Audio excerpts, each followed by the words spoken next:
السلام عليكم ورحمه الله وبركاته. كي دايرين؟ لاباس عليكم؟ نتمنى اموركم تكون كلها بخير وبالف خير وانتم كتشاهدوا هذا الفيديو، ونلقاكم ان شاء الله في احسن الاحوال. وكما العاده تنجدوا اللقاء ديالنا فيديو جديد. نتمنى ينال اعجابكم وينال استحسانكم ويكون فكره هادفه لبعض البنات يعني اللي تيكونوا عزيز عليهم الشمع، وكيف ما تنعرفوا يعني الشموع بعض المرات تكون الاثمنه ديالهم باهظه. فاليوم ان شاء الله غادي نشارككم طريقتي البسيطه وسهله في تحضير الشموع معطره ملونه، يعني تجي تماما بحال اللي تيتباعوا في يعني في المحلات كيف ما قلت لكم باثمنه باهظه. الفرق اللي غيكون بيناتهم هو انه يعني انت غتكونوا صايبتيهم في الدار بثمن جد مناسب. بالنسبه للمكونات اللي غادي نحتاج في هذا الشمع، فهنايا خديت الشمع الابيض، خديت باكيه بالنسبه للثمن ديال هذه فخديتها ب5 دراهم. وعندي يعني باش يكونوا شموع معطره غادي نضيف ليها الروح ديال المسك. وعندي كذلك يعني احمر شفاء، يعني اي احمر شفاء بقى عندك يعني ما تستعمليهش. وعندي الكيردون، وعندي هاد القرعه ديال الشامبوان بهذا الشكل هذا. الحاجه اللي غنقول لكم البنات يعني كونوا يعني تختاروا شي قرعه اللي تكون قاصحه بحال هذه، ماشي شي قرعه اللي تكون يعني البلاستيك ديالها رقيق بزاف، يعني هذه راه شويه قاصحه. نبداو على بركه الله. غادي ندير هذا الشمع، غنديرو يذوب يعني بلا ما يعني تبداي تقطعي وتجبدي هذا الخيط، خليهم حتى وكان يذوبوا على خاطرهم. من بعد تنبدا نحيد الخيط يعني بشي كيردون اولا بشي مسمار، طريقه سهله احسن لك يعني ما تبقاي تقطعي كل شمعه بوحده وتحيدي لكل شمعه الخيط ديالها. فبعد ما داب الشمع مزيان وحيدت ليه دوك الخيوط، فغادي نضيف ليه احمر شفاه وغادي نبدا نحرك، نبدا ندير شويه بشويه حتى تنوصل اللي بغيت.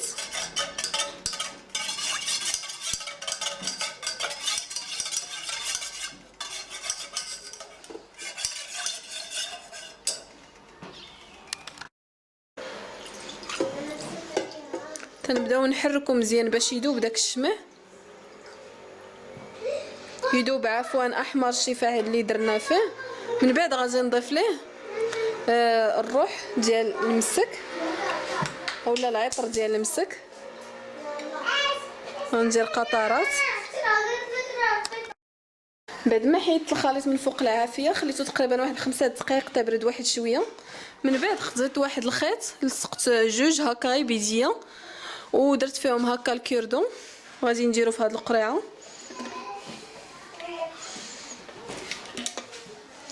من بعد غادي نبدا نخوي هاد الشمع في القرعه.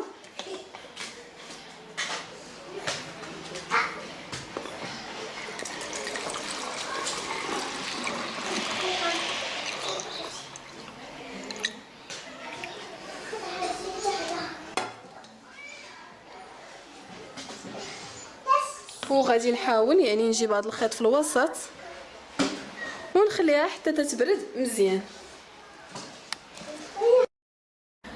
واخيرا بعد ما خليت يعني الشمع ديالي تبرد مزيان، يعني خاصو ولا بدا تخليه تيجمد مزيان، حيت بعض المرات يعني تتشوفيه هكا من الفوق تتقولي صافي راه صافي برد، ولكن تجي الوسط هنايا فاش تبي تحيديه تتلقاي شويه يعني رطب ماشي قاصح مزيان. المهم خاصك تخليه تيقصح مزيان. فبالنسبه للشمع اللي حضرنا انا وياكم من الاول حتى الاخر باللون الوردي فهو هذا، درتو في هاد القريعات ديال الشامبوان، عمرت جوج.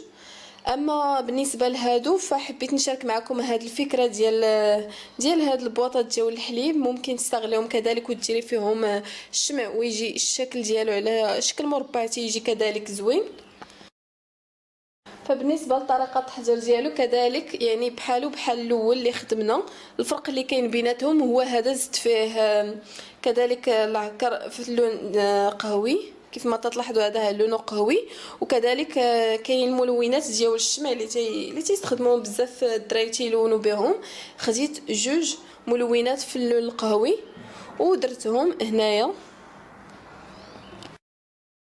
نفرغوا هاد البواطات هادو.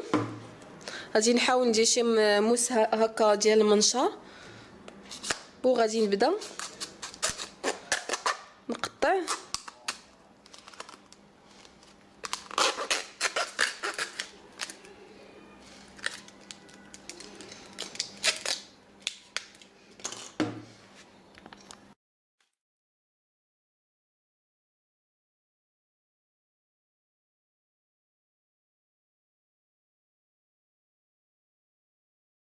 كذلك بنفس الطريقه القرعه الاخرى.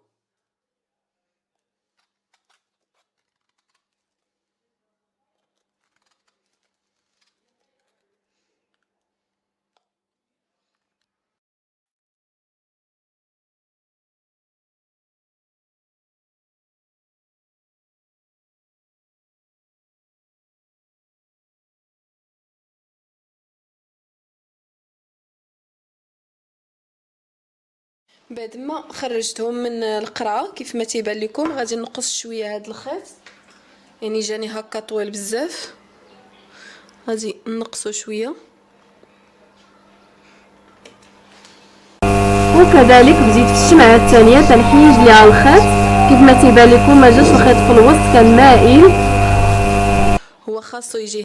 بالنسبه اللي درت في القرعي ديال الشامبوان، البنات ملاحظه يعني خاصكم يعني تعتمدوها فاش تكونوا تصايبوا هذا الشمع هذا.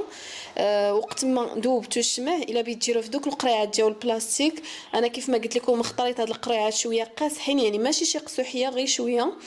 المهم وقت ما بتجيهم في شي قراعي ديال البلاستيك بحال هكا، خليو الشمع غير تيبرد شويه، تقريبا 5 دقائق، يعني ماشي خاصو ثاني تيبدا تيجمد، ولكن غير تحيد منه شويه ديك السخونيه باش ما تخسرش لك القرعه، ويجيك بهذا الشكل هنا، يجيك داير.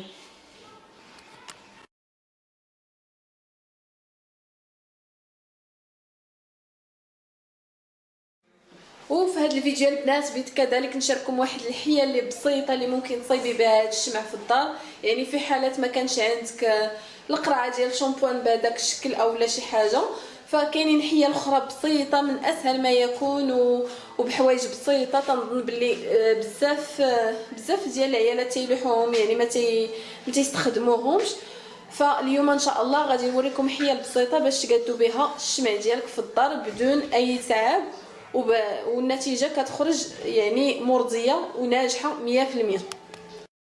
شوفوا هذا الرولو ديال بابي الومنيوم، يعني تيكون الداخل ديالو فاش تيسالي، انا خديته هنايا ودرت ليه هاد البلاستيكه هادي، اولا ممكن ديري شي كارطون ولا شي حاجه، المهم اللي تحبسوا من هنا. انا درت ليه هاد البلاستيكه ولصقتها بالسيليكون كيف ما تيبان لكم. وعندي كذلك هاد القرعه ديال ديودورون، ف قطعتها من الفوق بالموس، يعني راه ساهله ماشي شي حاجه ساهله بزاف. كيف ما كتشوفوا يعني نفس الشمع اللي درت به المربع اللي درت فيه يعني لاكر بقهوي والشمع باش يعني الملونات ديال الشمع في اللون قهوي، غادي نديرو في هذه القرعه هذه.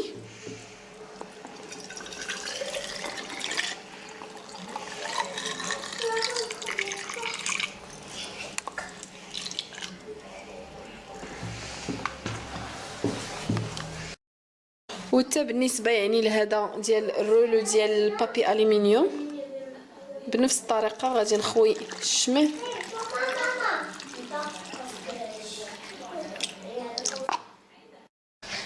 وهذا هو الشكل ديالهم. كذلك حتى هما خديتو يعني داك الخيط اللي تيكون في الشمع ودرتو في الكيردون كيف ما درت يعني في الشمع اللي السابق، وغنخليه هكا حتى يبرد مزيان ويجمد مزيان. عاد غادي نحيدو من هاد الليمون. ما خليتها حتى بردات مزيان انا بديت تنحل فيها. غادي تمشيو مع البنات غير بشويه، يعني ما تبقاوش توركوا باش ما تهرسش ولا شي حاجه.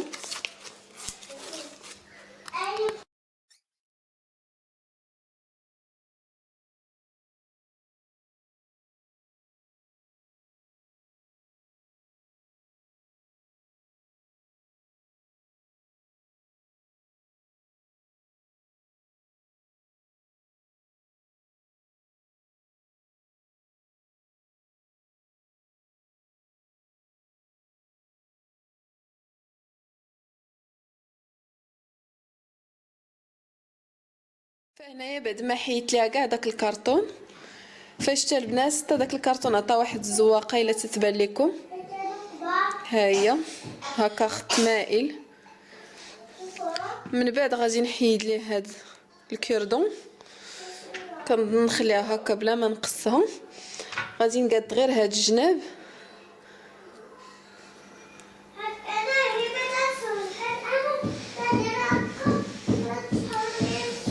واخيرا هذا هو الشكل النهائي ديالها.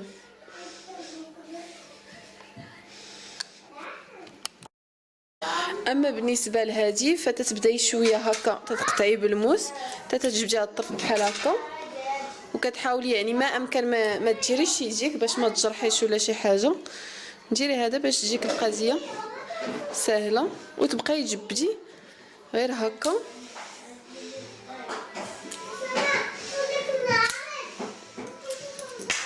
نبقى غاديه معاه شويه بشويه.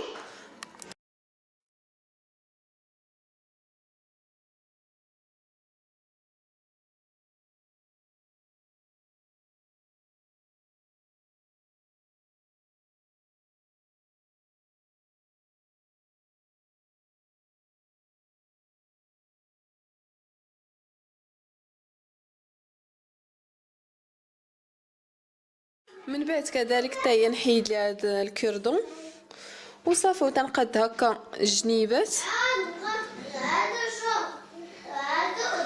باش يجيو متساويين، وتجي بهذا الشكل هذا. واخيرا هذا هو الشكل النهائي ديال الشموع ديالنا، تيجيو بهذا الشكل هذا. بعد ما يعني قطعت هذوك القهويين قطعت لهم شويه، نقصت لهم الخيط كيف ما الاولين، تيجيو بهذا الشكل هذا. بالنسبه للمربع الثالث انا باقي ما حيدتوش، خليته حتى تيذوب شويه، جاني شويه قاصح باش يتحيد من الكرتونه. يعني فكره البنات وقت ما بيتحيدوا من، الا انا كنت دايره في الثلاجه خليوه تيذوب مزيان باش وقت ما بيتحيد الكرتون ما يتجبدش لك ولا شي حاجه، كيف ما طرا معايا هنايا كيف ما تيبان لكم هاد البلاصه. واخيرا هذا هو الشكل النهائي ديال الشمع اللي درنا في الرولو ديال بابي الومنيوم ديال القرعه ديال ديودورون. تيجيو بهذا الشكل هذا كيف ما تيبان لكم، تجي طويله، وحده درتها كبيره الاخرى صغر منها شويه. فهنايا المقدار ديال الشمع اللي درت هنايا درتو كتير، فقلت علاش لا يعني ما نديرش وحده كذلك تكون بحال هكا بهذا الشكل هذا. درتها نيت ديال الشامبوان ودرتها في وسط هادو. نتمنى البنات هاد الفكره هادي تنال اعجابكم، و يعني كيف ما لاحظتوا حوايج بساطين قدرتوا تصايبوا بها يعني شمع تماما بحال اللي تيتشرى من المحلات، وبثمن كيف ما شفتوا يعني جد رمزي واقتصادي.